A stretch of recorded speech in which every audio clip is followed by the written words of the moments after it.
from the Mapleview Animal Hospital studios, this is the WHTC Morning News with Gary Stevens and Peg McNichol on 99.7, 1450 WHTC and WHTC.com. And we welcome you back to the WHTC Morning News for this Friday, April the 17th. Friday mornings, our final segment of Morning News. We travel Michigan with Pure Michigan's Dave Lorenz. And some might say, well, why are we doing a travel segment when we don't have a tourism industry right now? Well, there's still plenty of questions that can be posed with the Vice President of Pure Michigan, Dave Lorenz, on the other end of our Zoom connection. Dave, good morning. And what has thou wrought? We've been 2 weeks in doing these Zooms. It's almost as if we've become old hats with this. Yeah, and somebody has been cutting your hair because you look very well propped when it comes to the hair today. So no. You've snuck in. No. Nobody cuts. Holly says, I'm not going to cut your hair. I said, I can go buy something, Jan, my first wife did. No, I'm not doing it. So anyway. I'm thinking about using the vacuum cleaner. I understand. Use your razor with the vacuum cleaner. It's a doable thing. Well, anyway, we got some topics to discuss with you on Peg's News. Unfortunately, in Traverse City, they're suffering the same problems we had about 3 weeks ago when we had to give up the ghost on Tulip Time. The National Cherry Festival has gone bye-bye for 2020. Another tough loss.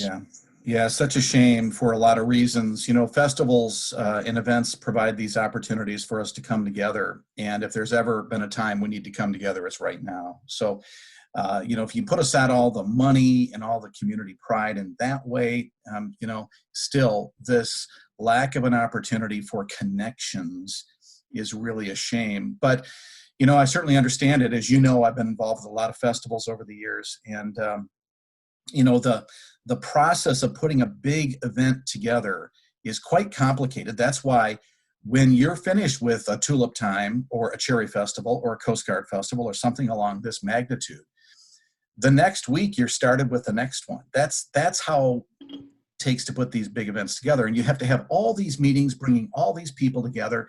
So that alone, it's so complicated at this point in the process to bring all the people together in a way that you need to.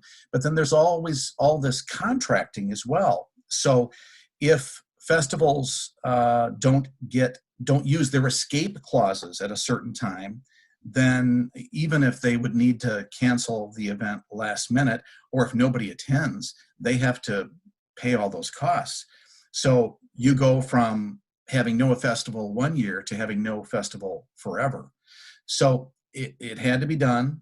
I'm horrified to see it done because I've really been trying to recommend as much as possible that we postpone our events, that we postpone them, even though, we're used to having these events at a certain time.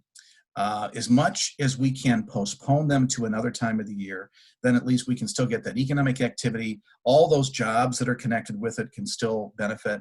And of course, this very important connection piece could still happen, even if they're shrunk down.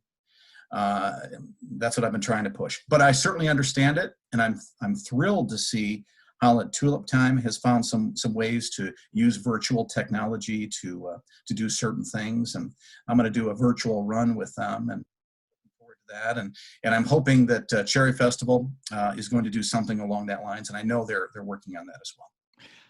What concerns do you and the travel industry have that this might be just the end of the beginning with all the stay home, stay safe and the quarantine or shelter in place and all that we might not be able to do much traveling or much congregating until we get on top of this, which means vaccines, treatments, and that might be a 12 to 18-month proposition. We've heard from the Los Angeles mayor saying he's thinking no more large gatherings for the rest of 2020. That's not good for the industry. Well, it's not good for us in a lot of ways. So, I don't have a crystal ball and I'm not a health expert, but I do believe that we will be able to find a responsible way at the right time to start getting out there again. And the thing about a city like LA as compared to a state like Michigan is LA, New York, these cities, they have such a concentration of people.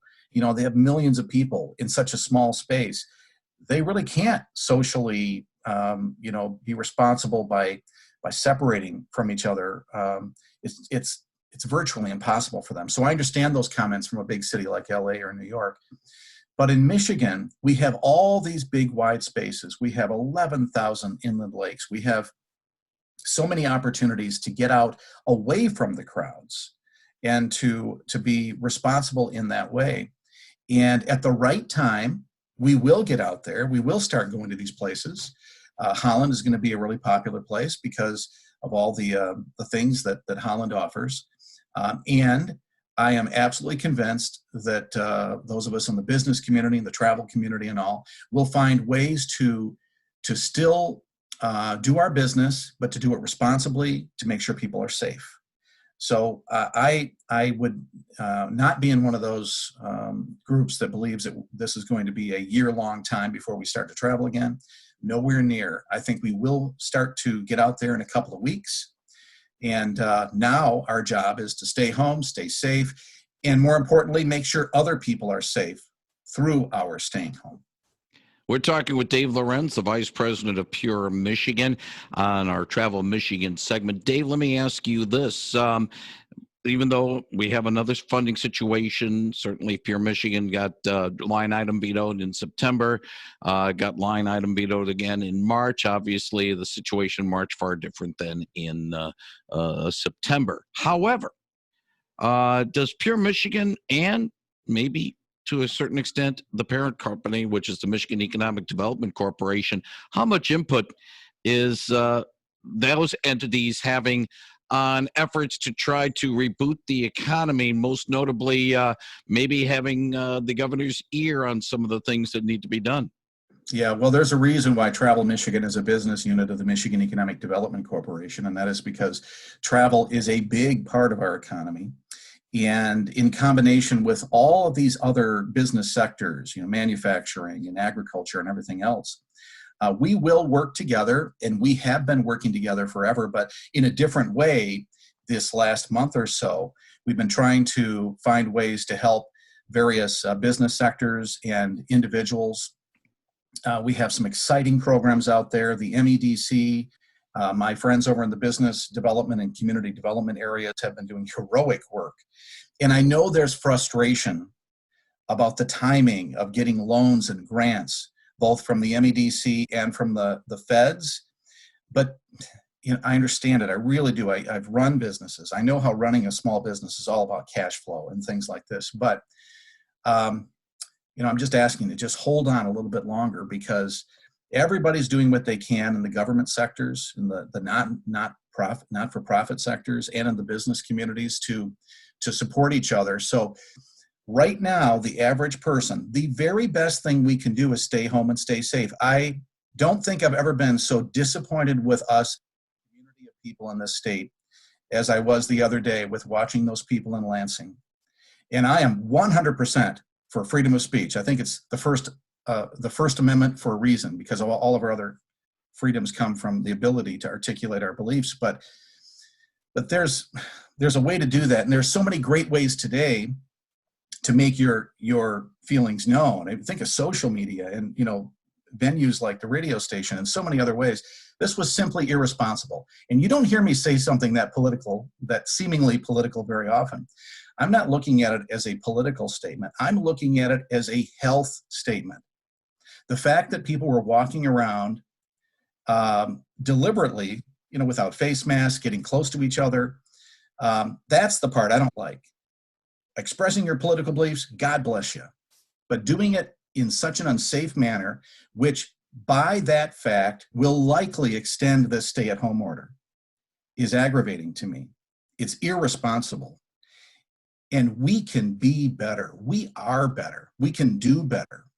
We are Pure Michigan. It's about time we try to get through the stress and the strain and the anxieties of the situation and remind ourselves that we may live in two peninsulas, but we are one Pure Michigan.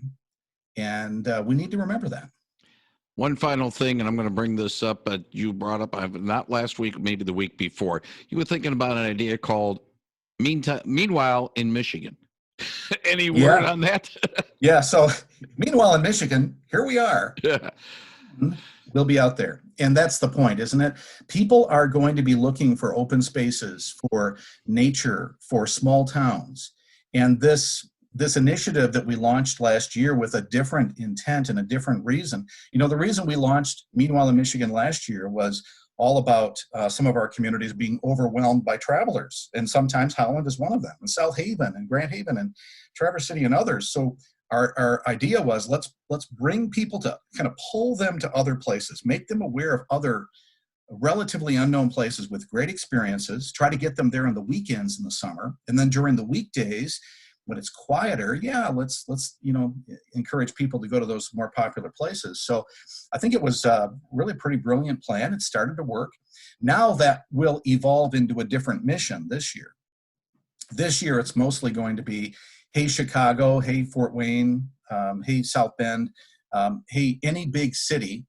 If you want to get out and see something new and kind of get away from the crowds, go to these small towns in Michigan and get away from the challenges and all the stress and anxiety, and still be socially responsible, but really experience what is special about America, what is special about Pure Michigan. So we will continue that effort one way or the other, with or without budget. Of course, with budget, we'd be able to do a lot better job, and we'd be able to launch this economy faster. And I am working with my colleagues at the MEDC, and I'm hopeful that one way or the other we'll be able to get some budget, but we've always prided ourselves on being innovative and being able to find ways to do things as efficiently as possible. So that's my pledge. We will do all we can as efficiently as possible, with or without budget, and we're going to impact this, and we're going to get ourselves back on our feet sooner than I think most people think. He is Dave Lorenz, Vice President of Pure Michigan. He joins us every Friday morning, talk a little bit about the tourism industry under normal circumstances, events going on in the area in Michigan throughout the weekend. But during these times, trying to get us through some tough times that we are all going through. Dave Lorenz, as always, we appreciate your time. Thank you very much for joining us on our Zoom connection. And we look forward to chatting with you again, if all goes well, next Friday morning. Remember that website, mrlaef.com. If you'd like to help those people who are usually serving us with a small donation, help them out. It's a great idea. Thank you very much, Dave Lorenz, on 99.7 and 1450 WHTC.